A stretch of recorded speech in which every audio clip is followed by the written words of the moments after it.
Hi friends, welcome to Stella's kitchen. இன்றைக்கி நம்ம விநாயகர் சதுர்த்திக்கு சுலபமாக பண்ணக்கூடிய 3 வகையான கொழுக்கட்டை ரெசிபி தான் பார்க்க போகிறோம். குட்டி உருண்டைகளாக பண்ணக்கூடிய மணி கொழுக்கட்டை, ரவை தேங்காய் எல்லாம் சேர்த்து பண்ணக்கூடிய ரவா கொழுக்கட்டை, கூடவே நம்ம பாரம்பரியமான பூரண கொழுக்கட்டை, இது 3மே எப்படி பண்ணுறதுன்னு பார்க்கலாம். நீங்கள் இன்னும் எங்கள் சேனலை சப்ஸ்கிரைப் பண்ணலைன்னா சப்ஸ்கிரைப் பண்ணிக்கோங்க. கூடவே இருக்கிற பெல் பட்டனை கிளிக் பண்ணி அதில் ஆல்ங்கிற ஆப்ஷனையும் கிளிக் பண்ணிக்கோங்க. அப்போது நாங்கள் வீடியோஸ் அப்லோட் பண்ண உடனே நீங்கள் பார்க்கலாம். முதல் ரெசிபியாக ஸ்டஃபிங் வச்சு பண்ணக்கூடிய பூரண கொழுக்கட்டை எப்படி பண்ணுறதுன்னு பார்க்கலாம். இது பண்ணுறதுக்கு 3 கப் அளவு பச்சரிசி மாவு எடுத்துருக்கிறேன். கடையில் வாங்குகிற மாவு அல்லது நம்ம வீட்டிலையே ரெடி பண்ணுற மாவு எதுவாக இருந்தாலும் சரி, இதே அளவுகளோட இதே முறையில் பண்ணுங்கள். வெடிப்பே இல்லாமல் சூப்பராக நம்மளுக்கு கொழுக்கட்டை வரும். அடுத்து ஒரு பாத்திரத்தில் 3 கப் அளவு தண்ணி எடுத்துக்கலாம். நம்ம மாவு எந்த கப்பால் அளந்துக்கிறோமோ அதே கப்பிலேயே நம்ம தண்ணியும் அளந்து எடுத்துக்கணும். இது கூடவே 1 டீஸ்பூன் அளவு நெய் ஆட் பண்ணிக்கலாம். கூடவே 1/4 டீஸ்பூன் அளவு உப்பு, 2 டீஸ்பூன் அளவு வெல்லம் சேர்த்துக்கலாம். வெல்லம் சேர்க்குறதுனால நம்மளுக்கு மாவு கொஞ்சம் சப்புன்னு இல்லாமல் கொஞ்சம் இனிப்பு சுவையோடு இருக்கும். தண்ணி இந்தளவு நல்லா கொதித்ததுக்கப்புறமா நம்ம எடுத்து வச்சுருக்கிற மாவை இதோடு சேர்த்து நல்லா கலந்து விட்டுக்கலாம். மாவை கட்டிப்படாமல் நல்லா கலந்து விட்டுக்கலாம். இந்த மாவு தண்ணி எல்லாத்தையும் நல்லா அப்சர்வ் பண்ணக்கப்புறமா ஸ்டவ் ஆஃப் பண்ணிவிட்டு ஒரு மூடி போட்டு ஒரு 5 நிமிஷம் அந்த சூட்டில் அப்படியே வச்சிடலாம். இனி 5 நிமிஷத்துக்கு அப்புறமா மாவை நல்லா கைகளால் பிணைஞ்சு எடுத்துக்கலாம். மாவு கொஞ்சம் சூடாக இருக்கும்போதே இதை நல்லா அழுத்தி பிணைஞ்சு எடுத்துக்கணும். கைகளை கொஞ்சம் தண்ணியில் நனைச்சிட்டு மாவை இந்த பதத்துக்கு நல்லா பிணைஞ்சி எடுத்துக்கணும்.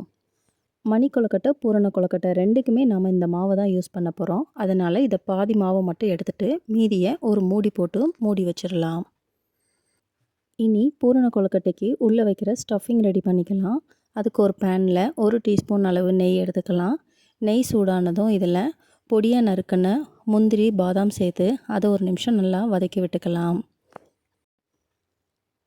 முந்திரியும் பாதாமும் நல்லா வறுபட்ட உடனே இதில் 1 கப் அளவு தேங்காய் துருவல் ஆட் பண்ணிக்கலாம். இந்த தேங்காய் துருவலோட கலர் மாறுற வரைக்கும் இதை கொஞ்சம் நல்லா வதக்கி விட்டுக்கலாம்.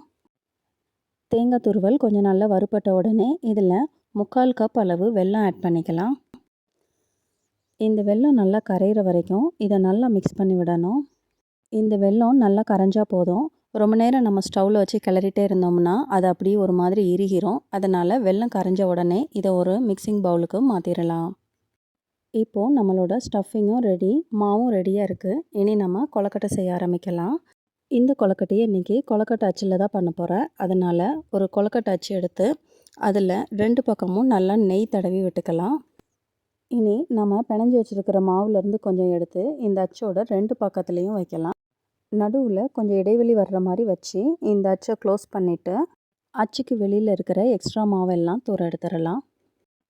நம்மளுக்கு அச்சு உள்ள இந்த அளவு இடைவெளி இருக்கணும். அப்போ தான் நம்மளுக்கு ஸ்டஃபிங் வைக்கிறதுக்கு கரெக்டாக இருக்கும். இனி நம்ம செஞ்சு வச்சுருக்கிற இந்த தேங்காய் பூரணத்தை உள்ளே வைக்கலாம். கடைசியாக எக்ஸ்ட்ரா கொஞ்சம் மாவு எடுத்து இதை மூடி விட்டுறலாம். இப்போது அச்சில் சூப்பரான கொழுக்கட்டை ரெடி ஆயிடுச்சு. இதை நம்ம தனியாக எடுத்து வச்சிடலாம். பிகினர்ஸ் எல்லாம் செய்கிறதா இருந்தால் இது மாதிரி அச்சில் நம்ம பண்ணும்போது ரொம்பவே சுலபமான முறையில் சீக்கிரமாக நம்ம செஞ்சு முடிச்சிடலாம். இது மாதிரி நம்ம எல்லா மாவுலேயும் ஸ்டஃபிங் வச்சு ரெடி பண்ணி எடுத்து வச்சுக்கலாம். இந்த ரெடி பண்ண கொழுக்கட்டை எல்லாத்தையும் நம்ம தனியாக எடுத்து வச்சுட்டு அடுத்து மணி கொழுக்கட்டைக்கும் நம்ம உருண்டைகள் பிடிச்சி வச்சுக்கலாம். கடைசியில் 2யும் சேர்த்து நம்ம ஒரே டைம்லேயே வேக வச்சு எடுத்துக்கலாம்.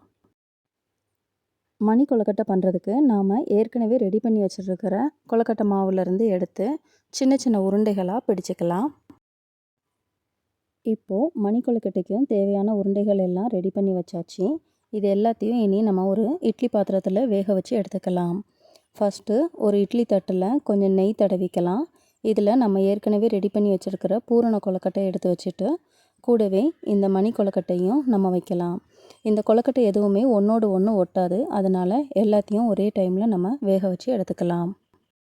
தண்ணி நல்லா கொதித்ததுக்கப்புறமா நம்ம அந்த கொழுக்கட்டைகளை வச்சு 10 நிமிஷம் மிதமான தீயில வேக வச்சு எடுத்துக்கலாம்.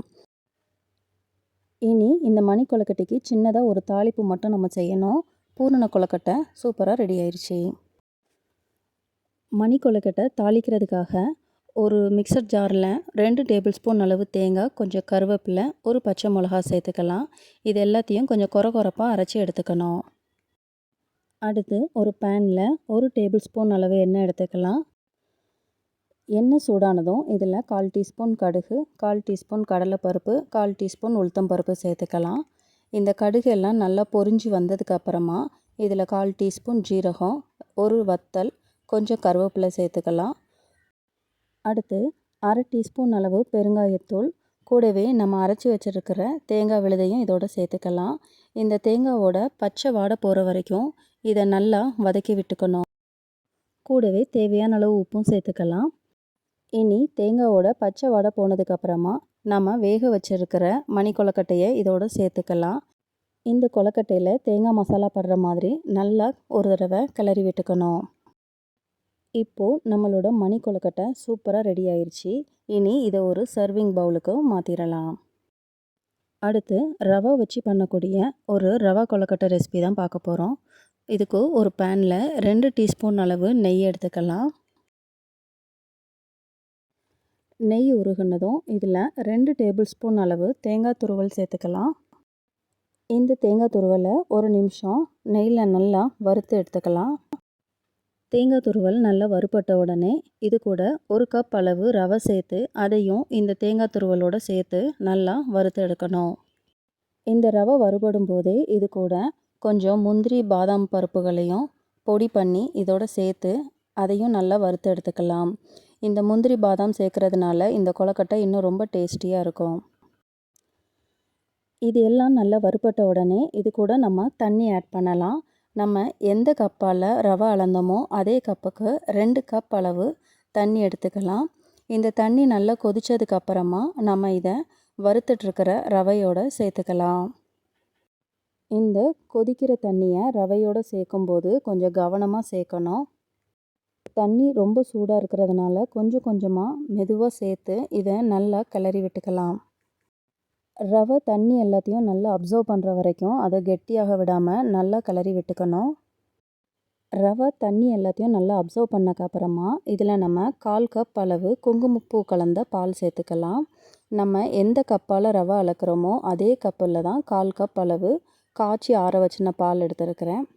குங்குமப்பூ சேர்க்குறதுனால கொஞ்சம் ஒரு நல்ல ஒரு எல்லோயிஷ் கலர் கிடைக்கும். அதுக்காக மட்டும்தான். தேவையில்லைன்னா நீங்கள் ஸ்கிப் பண்ணிடலாம். இனி நம்ம எடுத்து வச்சுருக்கிற குங்குமப்பூ பாலையும் இதோடு சேர்த்து எல்லாத்தையும் நல்லா ஒரு தடவை கிளறி விட்டுக்கணும். பால் எல்லாமே நல்லா ரவையோடு சேர்ந்து அப்சர்வ் ஆனதுக்கப்புறமா நாம் இதில் சர்க்கரை சேர்த்துக்கலாம். நாம் இதில் சேர்க்குற எல்லா பொருளுமே ரவை அளக்கிற கப்லேயே அளக்கணும். அப்போ தான் நம்மளுக்கு இந்த கொழுக்கட்டை கரெக்டாக வரும். இப்போது 1 கப் ரவைக்கு 3/4 கப் அளவு சர்க்கரை சரியாக இருக்கும். இப்போது இது கூட நம்ம சர்க்கரை ஆட் பண்ணிக்கலாம்.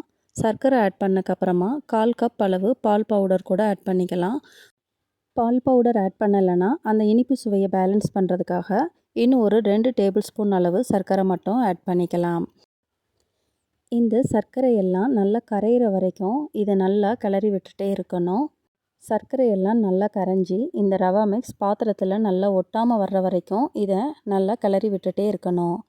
இந்த மாதிரி ஒட்டாமல் வந்ததுக்கப்புறமா இதை ஒரு சர்விங் பிளேட்டுக்கு மாற்றலாம்.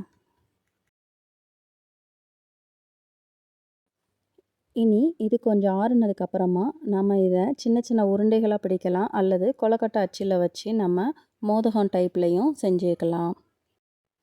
இதை நான் இப்போது மோதகம் டைப்லேயே பண்ண போகிறேன். அதனால் ஒரு கொழுக்கட்டை அச்சு எடுத்து அந்த அச்சில் ஃபஸ்ட்டு நெய் தடவிக்கலாம். நெய் தடவுனதுக்கப்புறமா நம்ம இங்கே செஞ்சு வச்சுருக்கிற இந்த ரவா மிக்ஸ் எடுத்து அதில் உள்ளே ஃபுல்லாக வச்சு க்ளோஸ் பண்ணிக்கலாம். வெளியில் எக்ஸ்ட்ரா இருக்கிற அந்த ரவா மிக்ஸ் எல்லாம் தனியாக எடுத்துடலாம். அச்சில் கொஞ்சம் கூட ஒட்டாமல் சூப்பராக வந்துருச்சு நம்மளோட ரவா கொழுக்கட்டை. இதே மாதிரி மீதி இருக்கிற ரவையிலையும் நம்ம கொழுக்கட்டை பிடிச்சி வச்சிடலாம். இந்த மாதிரி வித்தியாசமாக கொஞ்சம் கொழுக்கட்டை செய்யும்போது குழந்தைங்களும் ரொம்பவே விரும்பி சாப்பிடுவாங்க. இப்போது நம்மளோட ரவா கொழுக்கட்டையும் ரெடி ஆயிடுச்சு. வித்தியாசமான இந்த 3 வகை கொழுக்கட்டை ரெசிபீஸும் உங்களுக்கு பிடிச்சிருக்கும்னு நினைக்கிறேன். இந்த சதுர்த்திக்கு கண்டிப்பாக இந்த 3 ரெசிபீஸையும் நீங்களும் ட்ரை பண்ணி பாருங்கள்.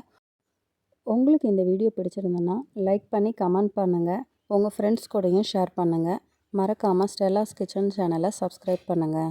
தேங்க்யூ.